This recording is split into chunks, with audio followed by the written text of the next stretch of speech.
এবং আপনাদের সরকারের মধ্যেই আমরা বলতে চাই আপনাদের সরকারের মধ্যেই ভারতীয় আধিপত্যবাদ লুকিয়ে আছে।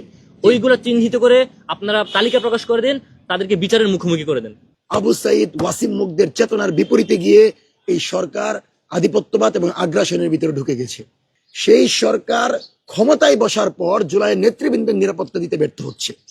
আমরা নির্বাচন বিঘ্ন করার পক্ষে নই, আমরা তো চাই একটা সুষ্ঠু নির্বাচন হোক, এবং এই সুষ্ঠু নির্বাচনের জন্য সরকারকে যত ধরনের সহায়তা করার আমরা তরুণ প্রজন্ম থেকে শুরু করে বাংলাদেশের জনগণ তাকে সেটা করবে। কিন্তু একটা হত্যা হবে, মানে প্রকাশ্যে একটা গুলি করে মেরে ফেলবে একজন তরুণ নেতৃত্বকে, আবার এই বিচার এড়িয়ে যাবে তারা, এটার কোনো সুযোগ নেই। অর্থাৎ আমরা বলতে চাই হত্যার বিচার কার্যক্রম চলমান থাকবে, পাশাপাশি একই সাথে নির্বাচনের কার্যক্রমও চলমান রাখতে হবে। নির্বাচনের কার্যক্রমকে দেখিয়ে হত্যাকাণ্ড এড়িয়ে যাওয়া এটা কোনোভাবেই সুযোগ নেই, এবং এটা যথাযথ না আমরা মনে করি।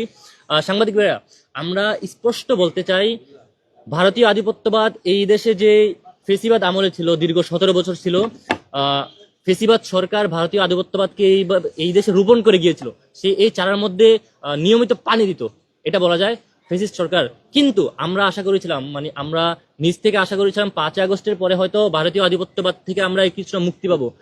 অত্যন্ত দুঃখজনকভাবে আমরা 5 আগস্টের পরেও আমার মনে হয় আরো বেশি করে ভারতীয় আধিপত্যবাদ এই দেশে বিরাজ করছে। সুতরাং আমরা অন্তর্বর্তীকালীন সরকারকে স্পষ্টভাবে বলতে চাই, আপনারা ভারতীয় আধিপত্যবাদের বিরুদ্ধে, এবং আপনাদের সরকারের মধ্যেই আমরা বলতে চাই আপনাদের সরকারের মধ্যেই ভারতীয় আধিপত্যবাদ লুকিয়ে আছে, ওইগুলো চিহ্নিত করে আপনারা তালিকা প্রকাশ করে দেন, তাদেরকে বিচারের মুখোমুখি করে দেন।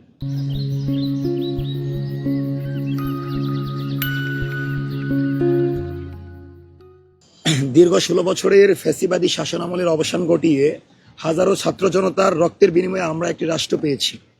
যে আজাদির রাষ্ট্র বিনির্মাণের লক্ষ্যে জুলাইয়ে আবু সাইদ ওয়াসিম মুগ্ধ জীবন দিয়েছিল, সেই রাষ্ট্র আজ বিলীন হওয়ার পথে।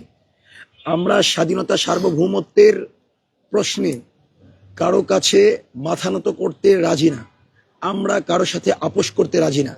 এমন পরিস্থিতিতে অন্তর্বর্তীকালীন সরকার আমাদের ভাই শরীফ ওসমান হাদির হত্যাকাণ্ডের ব্যাপারে যে ধরনের নমনীয় সিদ্ধান্ত নিচ্ছে এবং যে ধরনের নমনীয় পদক্ষেপ নিচ্ছে, আমরা মনে করি আবু সাইদ ওয়াসিম মুগদের চেতনার বিপরীতে গিয়ে এই সরকার আধিপত্যবাদ এবং আগ্রাসনের ভিতরে ঢুকে গেছে।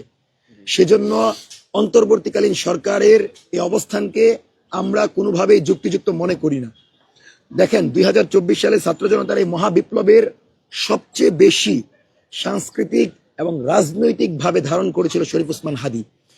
তার ইনকিলাব কালচারাল সেন্টার থেকে শুরু করে আধিপত্যবাদ বিরোধী লড়াইয়ের যেরকম ফাংশন ছিল, এই ফাংশনটা যদি আরো দীর্ঘমেয়াদী করা যায়, আমরা মনে করি বাংলাদেশে আধিপত্যবাদের কোনো আস্থানা গেড়ে বসতে পারবে না। এবং দিল্লির জন্য সবচেয়ে বড় হুমকি ছিল যে শরীফ ওসমান হাদি বাঙালি মুসলমানের সংস্কৃতিকে ধারণ করে সত্য এবং ইনসাফের পক্ষে লড়াই করে গেছেন। তো যখন আমরা স্পষ্টত একটি প্রজন্ম তৈরির লক্ষ্যে মাঠে নামলাম, একটি প্রজন্ম তৈরি হলো যারা যে কোনো বহিঃশক্তির আক্রমণ, বহিঃশক্তির আধিপত্যের বিপরীতে দাঁড়িয়ে ইনসাফের কথা বলে, তখনই দিল্লি আমাদেরকে হত্যার জন্য তালিকা তৈরি করলো। দিল্লি তালিকা করলো, আওয়ামী লীগ পরিকল্পনা বাস্তবায়ন করলো, এবং আমরা দেখতে পেলাম যে আমাদের নেতৃবৃন্দ আমাদের থেকে চলে গেলেন, আমাদের বুকে রক্তক্ষরণ হয়। যেই সরকার আমাদের নিরাপত্তায় এই দায়িত্ব নিয়েছে, সেই সরকার ক্ষমতায় বসার পর জুলাইয়ের নেতৃবৃন্দের নিরাপত্তা দিতে ব্যর্থ হচ্ছে।